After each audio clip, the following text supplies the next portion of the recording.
এটি একটি অতি মূল্যবান এবং গুরুত্বপূর্ণ শিক্ষণীয় গল্প। ধরুন, দুপুরে খাওয়া শেষে একটা মাছ ভাজা রয়ে গেছে। রাতে খাওয়ার সময় মাছটা কাকে দেবেন? পরিবারের শুধু আপনারা দুজনই আর ফুটফুটে এক সন্তান।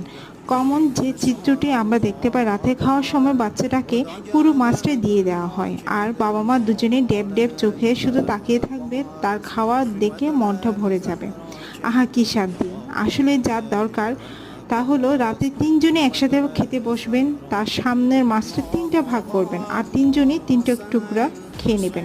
বিশ্বাস করুন, এই ক্ষেত্রে বাচ্চার আস্ত মাছটা খাওয়ার কোনো ফায়দা নাই, বরং তার ব্রেনে একটা ভুল মেসেজ আজীবন জন্য সেট হয়ে যাবে। অথচ তিন টুকরো মাছ তাকে শেখাবে কিভাবে অল্প জিনিসে সবার সাথে ভাগ করে খেতে হয়। তার অপোজিট থাকা মানুষগুলো খেয়েছে কিনা সেই ব্যাপারে খেয়াল রাখা মানসিকতা জাগ্রত হয়, আর এই মেসেজটি আজীবন তার ব্রেনে ঢুকে থাকবে। এটা একটা ছোটবেলা থেকেই করা উচিত